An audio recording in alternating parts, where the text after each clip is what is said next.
राधे राधे, जय श्री कृष्णा। मकर संक्रांति की आप सभी को बहुत बहुत शुभकामनाएं।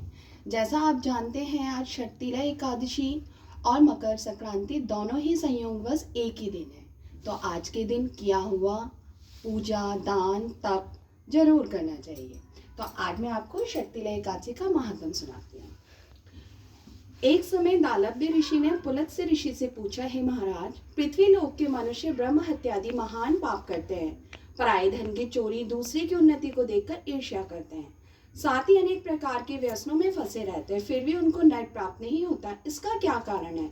वह न जाने कौन सा दान पुण्य करते हैं जिससे उनके पाप नष्ट हो जाते हैं। यह सब कृपा पूर्वक आप कहें। पुलत्स्य मुनि कहने लगे, हे महाभाग, आपने मुझसे अत्यंत गंभीर प्रश्न पूछा है। इससे संसार के जीवों का अत्यंत भला होगा। इस भेद को ब्रह्मा, विष्णु, शिव, इंद्र आदि भी नहीं जानते, परंतु मैं आपको यह गुप्त तत्व अवश्य बताऊंगा। माघ मास के लगते ही मनुष्य को स्नान आदि करके शुद्ध रहना चाहिए। इंद्रियों को वश में करके काम, क्रोध, लोभ, मोह, अहंकार, ईर्ष्या, द्वेष आदि का त्याग कर भगवान का स्मरण करना चाहिए। पुष्य नक्षत्र में गोबर, कपास, तिल मिलाकर उनके कंडे बनाएं। उन कंडों से 108 बार हवन करना चाहिए और उस दिन मूल नक्षत्र एकादशी तिथि हो तो अच्छे पुण्य देने वाले नियमों को ग्रहण करना चाहिए। उसके दूसरे दिन धूप, दीप, नैवेद्य आदि से भगवान का पूजन करके खिचड़ी का भोग लगाएं। तत्पश्चात पेठा, नारियल, सीताफल सहित अर्घ्य देकर स्तुति करनी चाहिए। भगवान, आप दिनों को शरण देने वाले हैं, इस संसार सागर में फंसे हुए का उद्धार करने वाले हैं। हे पुंडरीकाक्ष, हे विश्व भावन, हे सुब्रमण्यम, हे पूर्वज, हे जगतपते, आप लक्ष्मी सहित इस तुच्छ अर्घ्य को ग्रहण करें। इसके पश्चात जल से भरा हुआ कुंभ ब्राह्मण को दान करना चाहिए। इस दिन तिल स्नान, तिल का उपटन, तिल का तर्पण, तिल का भोजन, तिल का हवन, तिलों का दान, यह तिल के 6 प्रकार के प्रयोग होते हैं। यह षटतिला एकादशी कहलाती। इस व्रत के करने से अनेक प्रकार के पाप नष्ट हो जाते हैं।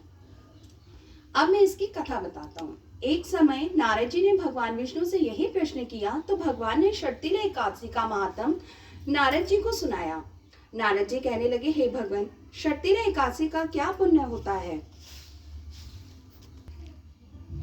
और इसकी कथा क्या है, सो मुझसे कहें। भगवान कहने लगे, हे नारद, मैं तुमसे आंखों देखी सत्य घटना कहता हूँ, तुम ध्यानपूर्वक सुनो। प्राचीन काल में सत्य मृत्यु लोक में एक ब्राह्मणी रहती थी। वह सदैव व्रत करती रहती, इससे उसका शरीर अत्यंत दुर्बल हो गया। यद्यपि वह अत्यंत बुद्धिमान थी, परंतु उसने कभी देवताओं या ब्राह्मणों के निमित्त अन्न या धन का दान नहीं किया। इससे मैंने सोचा कि ब्राह्मणी ने व्रत आदि से अपना शरीर शुद्ध तो कर लिया, अब इसको विष्णु लोक तो मिल ही जाएगा, परंतु इसने कभी अन्नदान नहीं किया, इससे इसकी तृप्ति होनी कठिन है। ऐसा सोचकर मैं एक भिखारी बनकर मृत्युलोक में उस ब्राह्मणी के पास गया, उससे भिक्षा मांगी। वह बोली, महाराज, आप यहाँ किस लिए आए हैं? मैंने कहा, मुझे भिक्षा चाहिए। इस पर उसने एक मिट्टी का ढेला मेरे भिक्षा पात्र में डाल दिया। मैं उसे लेकर स्वर्ग में लौट आया। कुछ समय पश्चात वह ब्राह्मणी भी शरीर त्याग कर स्वर्ग में आई। उस ब्राह्मणी को मिट्टी का दान करने से स्वर्ग में सुंदर महल मिला, परंतु उसने अपने घर को अन्न आदि सब सामग्रियों से सुनने पाया। घबराकर वह मेरे पास आई और कहने लगी, मैंने अनेक व्रत आदि से आपकी पूजा की, परंतु फिर भी मेरा घर अन्न आदि सब वस्तु से शून्य है, इसका क्या कारण है? मैंने कहा, पहले तुम अपने घर जाओ, वहां देव स्त्रियां तुमने देखने के लिए आएंगी। पहले उनसे षटतिला एकादशी का पुण्य और विधि सुन लेना, तब द्वार खोलना। मेरे वचन सुनकर वह अपने घर गई। जब देव स्त्रियां आई और द्वार खोलने के लिए कहा तो ब्राह्मणी बोली कि आप मुझे देखने के लिए आई हैं, तो षटतिला एकादशी का महात्म कहिए। उनमें से एक देव स्त्री कहने लगी कि मैं कहती हूँ। जब ब्राह्मणी ने षटतिला एकादशी का महात्म सुन लिया, तब उसने द्वार खोला। देवांगनाओं ने उसको देखा कि ना तो वह गांधर्वी है और ना आसुरी है, वरन पहले जैसी मानुषी है। उस ब्राह्मणी ने भी उनकी कथा अनुसार षटतिला एकादशी का व्रत किया। इसके प्रभाव से वे सुंदर और रूपवती हो गई तथा उसका घर अन्न आदि समस्त सामग्रियों से युक्त हो गया। अतः मनुष्य को मूर्खता त्याग कर षटतिला एकादशी का व्रत और लोभ ना कर तिलादि का दान करना चाहिए। इससे दुर्भाग्य, दरिद्रता, अनेक कष्ट दूर होकर उसको मोक्ष की प्राप्ति होती है।